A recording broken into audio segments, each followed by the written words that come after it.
Welcome, alumni. This has been an interview catch up brewing for a little while because we have here with us the amazing Mhm. Claire Mason, one of the busiest in the world, who I came to know just by stalking her on Instagram. And she has generously given us her time and energy to talk all things sobriety and her reality of coming to a sober life. And in the Perry game, this can be an active choice or one by revolt from your body, but it's always one that's really healthy and important for the hormone changes that are going on for us in Perry. So, Claire, thanks so much for giving us your time. Oh, thank you so much for having me. I'm so chuffed that you invited me on. It's a big deal. I'm glad.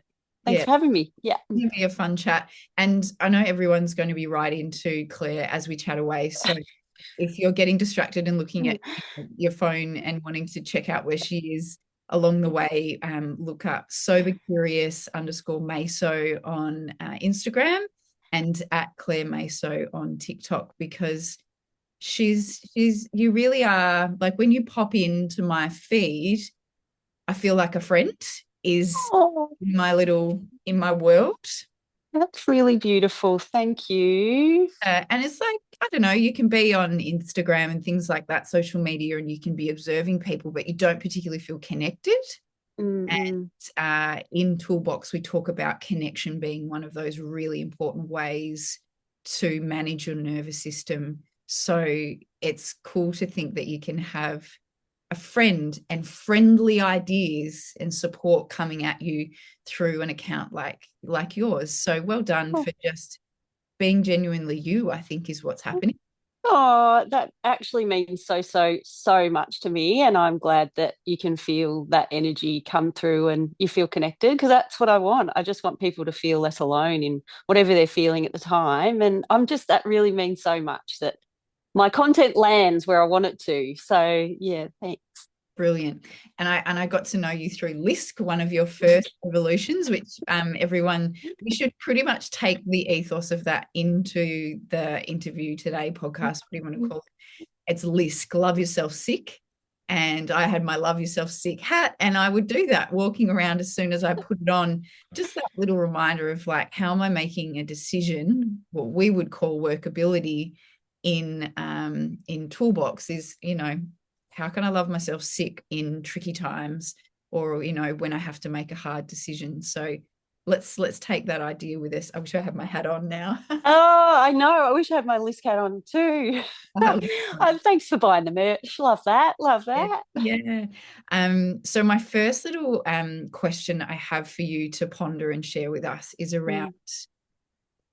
moving into sobriety and this idea of having to let go of a version of yourself. Like, were you catapulted into, I don't like this version of me, or was it a byproduct of that? Like, what, yeah, once you're Oh, really in that space, and what does that order take to stay sober when you've got to detach yourself from a version of yourself? yeah. I just got so sick of her. I got that I mean, two things could be true. Like I look back at my drunk self and I don't miss her. I can look back fondly and go, she was fun, she was leery, she was loud, she had a good time. She was always the last one to leave the party, like loved a bender, everyone loved her. And I pinned my identity to her. And then I was like, well, who am I without that thing? Who am I if I'm not the last one to leave? Who am I when I'm not, the full party girl? Who am I when I'm not staying out till, next Tuesday? you know, it was who was I without all of those things? So yeah, it was a very challenging, particularly because I thought that me being a stayer and drinking a lot was status as well. And I thought that's because I'd heard it was really interesting. It wasn't until about a couple of years into my sobriety that I went, oh, why did I do that? Like, why was I drinking so much? And I used to hear guys around me talk about other girls that went hard and they stayed out late and they, could take all the drugs and drink all the drinks and, they were hardcore. And I was like, oh, They're they appealing. that's what they like. I'm going to be that girl. So yeah, and it was like a real epiphany time, and I just went, oh, cringe, you poor girl, that you punished your body so hard with all the mind altering substances and alcohol to impress people. But yeah, so and I was just so tired of waking up feeling like shit. Like I was so tired of her. And I was so tired of feeling like waking up, feeling anxious, needing that reassurance and going, oh, was I a dickhead? What did I say? What did I do? Like the anxiety and the guilt, shame, remorse. Like I was just sick of that cycle. And I thought there has to be a better way than this. And yeah. So yeah. And I still look back at her and God, that was a fun time. I did, create a lot of really fun times, but there's a lot of memory loss too. Like I said, two things can be true. I can still look back at that time and go, it was really fun, but there was a lot more times that I cringe and go, oh, you were reckless and obnoxious and just so much memory loss as well. Like Mm. I wish I remembered more things from that time and what I did to my body, my poor body, my poor body. So Yeah, yeah. it's weird how it can be a rite of passage. But my mind's grabbing to two ideas. I'm going to do my best to remember both. One Go. is out to our alumni to kind of remember that and go to as well. We've got a recording looking at suicidation and suicide rates in perimenopause window. And Mm. it's a significant and important jump to be aware of. But there's quite an interesting stat that the morning after heavy drinking, anxiety levels go up, I think even over the 50%, and suicidation ideation goes up significantly higher than that in the 24 hours after drinking. And I think Oh. that's something that, if we're honest and caring for ourselves, this could be part of. Maybe it's a short-term solution to feel different with a drink, but Mm. when I'm looking at the long-term pain, what's the big part of that? So I really appreciate that thought bubble that you gave me then. And Mm. the other part is that, from my take on you, you're still that person, but just without alcohol. So you've Mm. kind of become closer to the genuine side of you, but just without the crutch. Yeah, yeah, it's surprising actually. And I think that's probably naturally who I am. I love a party and having a good time. Like I can still dance without drinking and carry on and, get everyone going. Um, so yeah, that part of her is still there, absolutely. Mm, And now she just remembers everything and feels everything, and it's just delicious. And I wish I'd given up drinking earlier. I mm, actually wish I never drank at all. Oh, can I say that? Oh, I don't know. It's just alcohol. We don't need it. Like it's causes more. There's nothing really good that comes from alcohol. Well, not in the way that we Australian culture drinks. That's for sure. yeah. If we could be like Europeans, where they have a nice little glass of wine over 2 hours with their lovely dinner, that's lovely and sophisticated, and not causing too much damage. But yeah, it's the damage it does. Mm, mm. Mm, And I think mm, of those people around the table, right? And in Toolbox, we talk about the importance of connection and friendships. And I mm. hear about people that stick to drinking because that's what I do with my friends, and Yes. don't know how to be a friend without that happening at the table. What's your take on the grief that potentially comes with changes or loss of friendship because you aren't doing that version of friendship?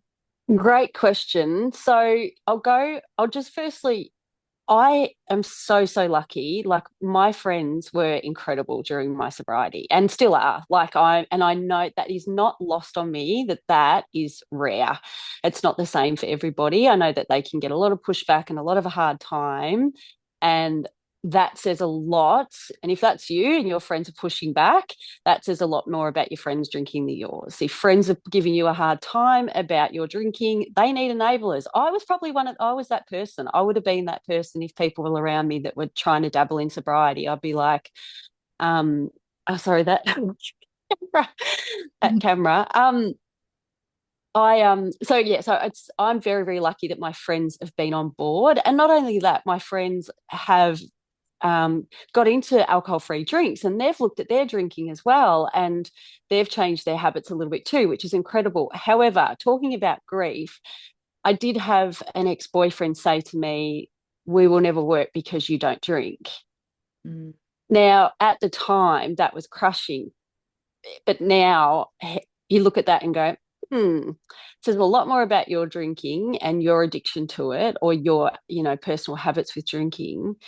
uh, to be really smug, I'm sure he's sitting there grieving, looking at me absolutely flying with this glow up in sobriety and killing it and looking younger and having the time of my life without drinking while they're still drinking. So, look, I think drinking and grief and friendships, I really believe the classic, season or a lifetime. And I've made some incredible friends that I'm still friends with, that I partied with, but that's what it was. We were just partying, the real friendships.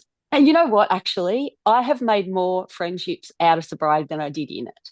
And these friendships are unbelievable, like they're wholesome and deeper. And yeah, there's a lot more that has come. I've actually gained a lot more in sobriety than lost.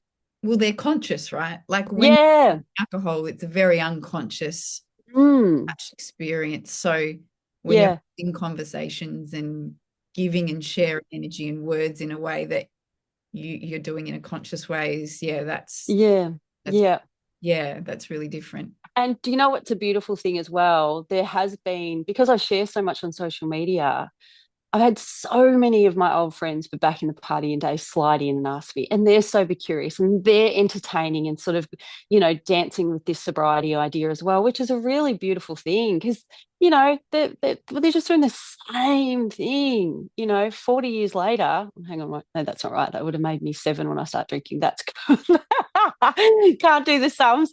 But do you know what I mean? They're still doing the same thing. So it's lovely that my sobriety's been really helpful for other people as well. So yeah. So fortunately, I haven't been in a situation where I really had to grieve relationships, but that is very rare because I know that's not the same for everybody, which is Mhm. really sad.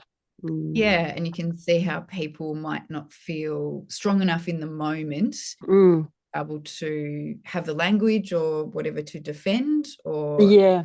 yeah, no, it's tricky. It And is tricky, and particularly, sorry to cut you off, like particularly in that early, probably 12 months of sobriety, when you're trying to figure out yourself with sobriety and then trying to talk in social situations. What do I say? I'm not sure how I feel about this. Like it is really challenging. There's no doubt about it. To how do I navigate this social setting? What are my one-liners? What am I going to say? What am I going to drink? I feel like everyone's staring at me. Like it is awkward, but it is a really beautiful thing because that doesn't last. Each time you practice that and go to those social events, everything gets a little bit easier each time. And you know what? People end up that are curious. It can create some really beautiful conversations. And it actually gives people permission to go, oh, I didn't know I could do that. I didn't know I could, so it sort of plants the seed for people as well, which is a really positive thing. Yeah. it's a really nice point because there's an onboarding period where it's going to be hard. There is Mm, blowback. This isn't going to be smooth. mm, If we bring the lens of I'm willing to have that discomfort and see yes. the reflective place, and everyone in Toolbox will see that that is a skill that you've learnt, much Mm, emotions or thoughts is that they're not all helpful and true. So those things that are happening in the moment, having that flexibility skill and using it in those moments is really, really important. on, And yeah, I waved my finger. Sorry, it was a very yeah. it's a Oh no, you talk. makes me think of like my mind's doing that amazing thing where it can do two things at once, but maybe Mm. not effectively in both places. But if I were to write a teaching module on this, I'd also then call to when are the times in our menstrual cycle or in perimenopause or in our menstrual cycles becoming less predictable? When do I track myself noticing patterns of behavior where I think I need it? And Mm, then how am I forgiving to myself around it? What are the behaviors that come to it? But my mm, instinct would be, and I don't know if there's research in this world, but my instinct would be that in the luteal phase where we tend to be more punishing of ourselves or need a little bit more help with getting to sleep, that we get the illusion that that alcohol helps with that. We get the Mm. illusion that it helps our mind stop the chatter.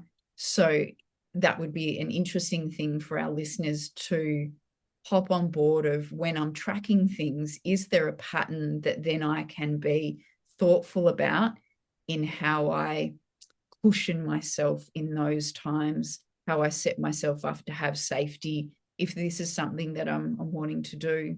Yeah, yeah. I Interesting. love that because I've kind of had to do that as well. I think the beautiful thing about sobriety is you become so self-aware and you become really in tune with your body, and you know when you're about to flip it or throw a table, flip a table, and just, or you're getting razzed up. And so you can bring those tools in. Like I was booking therapy appointments around, that menstrual cycle when I knew I needed that extra leverage. I got my friends on board and said, "Hey, I'm about, however many days out. Buckle up, like, brace." And also, I knew that even, I might have to take myself out of work, or cold showers, like journaling. I knew that I needed to. I love that how you framed that of cushioning yourself. And there's been a lot of that you've had to really get around myself, and hold myself and support myself with all the tools that I've learned along the way. And it's such a beautiful thing to feel all the feelings. It's the hardest thing, but it's the most beautiful thing. All the colors that you feel in sobriety, you're not watering them down or numbing them. You get to feel them and get through them. And that's the beauty of a success and accomplishment each time you get through a wobble. Yeah. Yeah. It's the goal to feel less pain. It's to live more life. Yeah. Yeah. The growth on the other side of discomfort. It's beautiful. Yeah. So what are the one-liners that you would recommend people to start practicing in the mirror? Oh, if they're going to a social event Yeah. and not drinking, when people go, um, if people say, "Oh, why aren't you drinking?" and you're like, "Yeah, I'm drinking. There's just no alcohol in my cup." Yeah. Yeah. Yeah. You can just say, "No, beg your pardon. A touche agenda. Yeah, yeah, there's just no alcohol in my cup," or "No, I'm just not drinking." Yeah. Full stop. And we used to come up with all sorts of things like, "Yeah, I'm on antibiotics because I've got an earache because you won't shut the fuck like, sorry, language warning." But people will say, they come up with silly things like, "Oh, are you pregnant?" or all those sort of things. But you can just flatly say, "No, I'm just not drinking." You can say it's for my health. You can make up a myriad of things. Look, I think the early days, because people will push, we can say, "Oh, I'm doing it for charity," or "I'm doing Feb Fast," or "I'm doing, Dry July," whatever it is, just to get people off your back just a little bit until you get more comfortable with where you sit in sobriety. Because I think people, unfortunately, and it's true, when you hear the word sober, you instantly go, "Must have been an alcoholic." And we don't use that phrase anymore. We're talking AUD, so alcohol use disorder, and it's either severe, moderate, or mild. Severe is addicted, which is, cannot live without alcohol. You're going to die with or without it. We're talking rehab, but that's what we've seen in the movies, isn't it? All our celebrities that we see are sober because they've all been to rehab and sobriety together, don't we? Hmm. Whereas now we talk about AUD. I was on that moderate level, and which is what your grey area drinker and binge drinker is, where we don't rely on it. We can take it or leave it. But just, we love it. We love having a glass of wine a couple of nights a week, or getting real loose on a weekend. And then your mild is, you don't even think about alcohol. You could probably leave half a glass of wine. You can just have a sip and move on, and you don't think about it anymore. So, answer to your question of one liners is, yeah.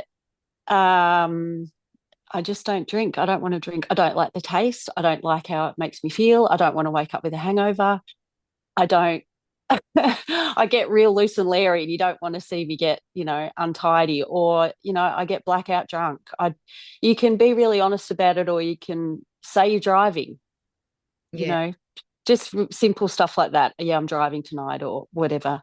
Because some people could get judgy. Some people can really You got to pick your crowd a little bit as well. Like sometimes if I wanted to start something up, I'm like, well, why do you drink? Why are you drinking? If you want to go down that, and that could, um, yeah, Flip it, a bit of a flip. flip it, Yeah. flip it. Yeah, yeah.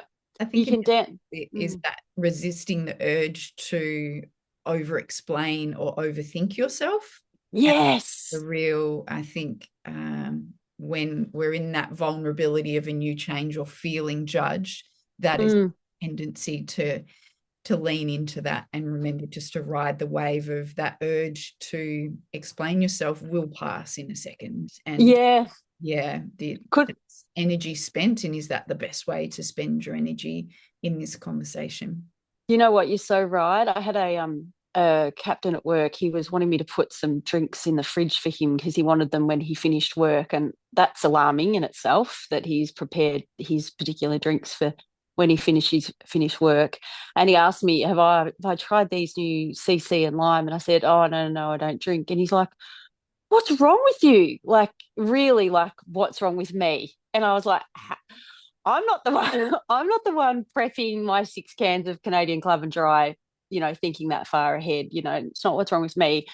What's wrong with you? Like, we Yeah. might just want to have a little, and people don't like it. It's like you hold up. That's the main thing. I think what happens. People feel like you're holding a mirror up. If you're not drinking, they can. And I was the same, Anna. Like if somebody wasn't drinking around me, I didn't want them near me because firstly, they're going to remember everything I did. I'm not going to remember. I feel judged. And I thought, if you're not on my level, I didn't want you around me. Mm, mm, mm, mm. So I think I've completely forgotten what I was going to say. Well, the mirror, I think. Oh, the mirror, the mirror. Yeah, yeah, yeah. And it's the same. Like I'm vegetarian. Are you? And so people are very quick to go, oh, I don't drink very much, or I don't eat red meat, or I don't eat chicken, or I only eat, or they'll tell me their drinking habits. They feel like they need to explain themselves, which is really quite interesting. You can really learn a lot through this period and people's drinking habits and where they're at. Like, yeah, it's complicated, but there's a lot of growth if you're willing to learn and go through it. Yeah, yeah, yeah. But Yeah, yeah. Mm, absolutely brilliant. mm. Anchoring habits. Yeah. So my biggest one would be my gratitude lists Hmm. that amazingly a really good friend of mine shared with me the 10 things. He shared with me this gratitude list of 10 things. And when I read it, I wept. I was like, oh my God, like the way that it made me feel reading somebody else's gratitude list. Mm. And it was an instant mood changer for me. And so I sent my 10 back to him. We have been sending these gratitude lists back and forward to each other since I started WhatsApp, nearly 4 years, every day. Sometimes I'll miss a day or two because I'm a bit sloppy, but that I kind of probably hijacked it a little bit because I turned it into a little bit of a journaling. Like, say, for example, if somebody's done something shitty to me, I'd be like, blah, blah's done, blah, blah. I'm grateful I'm not them. Do you know what I mean? Yeah. Fight, So, fight came into play. We dropped below the line. uh, but gratitude list, I've actually got goosebumps thinking about it because that has absolutely changed the game for me. Sharing and receiving not only creates connection, that you're having somebody check in, you're getting a message from someone every single day, but you can also be really vulnerable. And when you write gratitude knowing that somebody else is going to read it, you are really being grateful. You are way more authentic. You are really putting it out there and you are really feeling it rather than just sort of going through the motions. I'm grateful for food. I'm grateful for water. Like you're actually genuinely really thinking it and feeling it. And it hits differently. And so that has been the greatest tool that I've ever had. And I share it with a lot of people. Like, I've shared it with friends and it's made such a difference. Mm. Sharing and receiving gratitude would be my number one tool. I've never gone that far, and I think that's a Mm, thing when I think it's week 2 or 3 in Toolbox, we talk about who are our connections and mm, who do we need to tighten our connections with in what scenarios. And I'm horrible at gratitude journals. I see the value, I see the, Mm. but I'm interested in this idea of going, who's my gratitude journal partner? Yeah. That is, that's a relationship growth strategy now, isn't it? And that's Yeah. even gross the way I phrased that. Sorry, everyone, but it's not a strategy. We don't approach friendships in that way. But it's I'm deepening my friendship Mm. when I find the person that's willing to do that with me. And I think sometimes with friendships and connections, we feel like we have to give something, but just sitting next to each other and watching a show is connection enough. Mm. Just Mm. having that coming in and that expectation that I've got this connection with someone. We didn't have to do anything big. We haven't seen Mm. each other for a month, but we've always got this little thing, and I know I'm connected to something bigger, someone. I think Mm. that's really beautiful. I'm glad that you share it. Yeah, I've never Yeah. come across that And before. I think the most important thing with well, the other little part with sharing it is you don't have to reply and go, oh my God, 2, 4, and 7, da da da da. Like, you don't, just sticker on it, put a love heart sticker on it, move on. Because, it can be a lot to sort of feel like you have to reply and you have to sort of engage so much with those gratitude lists. Like, if there was something in there worrying or it was a catastrophe, you're going to pick up the phone if it's a real problem. Yeah. But like the journaling that I would write, like, I've moved on. Like, I might, be upset about something and then obviously turn it into some sort of gratitude. That's gone. It's done. So I think the important thing is pop a sticker on it, love heart, move on. Does that make sense? Because otherwise there's this all pressure to kind of reply and go, oh my God, I love gratitude today. I mean, you can, but I feel like that's a It's bit much. Yeah, it's the what people can feel the burden of having to give. And Yes. especially we Yeah. feel like we're maybe needing our resources to be protected, our Yes. emotional load, because Yep. there's a lot going on in life. And again, in Perry, we can feel vulnerable to having to give or with giving enough.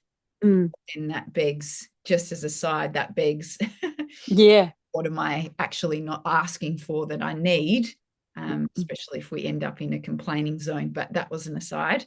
What that permission to not have to give, just to be part of it, I think Yep. really a really lovely point. I'm so glad you put that in there.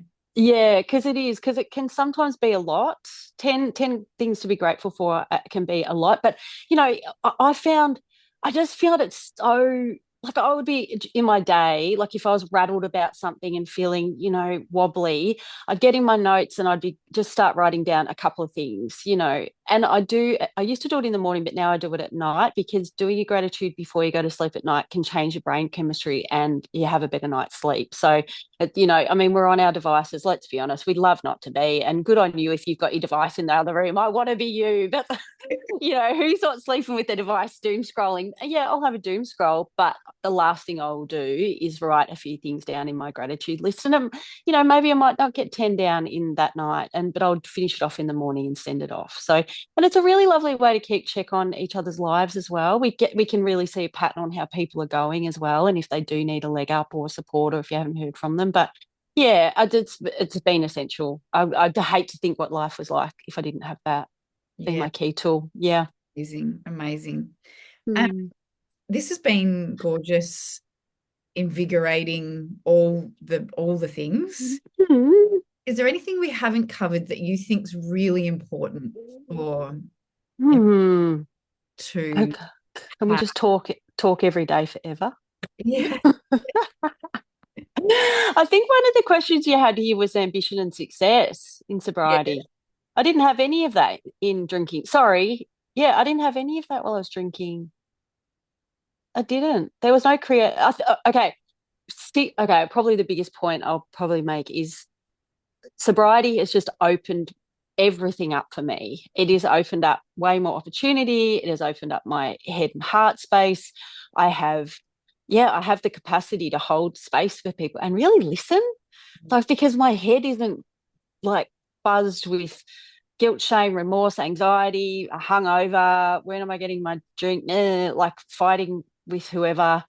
like I'm so much more free and open to listen to people and really listen and ask questions and see the world in such a different lens. Like life is just so much more vibrant. And instead of sitting in a pub in Bali or sitting in Sydney in a bar, like you're getting out and exploring and adventuring and expanding my mind as well. Like, yeah, it's just freed up everything. Like sobriety, I mean, drinking is just such a stain and it's an absolute handbrake. And Mm. there's just there we don't need it. We don't need alcohol and it's just stunting us as a society. It's so damaging. So yeah, it's the best thing I've ever done. I wish I'd done it sooner. I wish everyone would do it because it's yeah, it's a gift.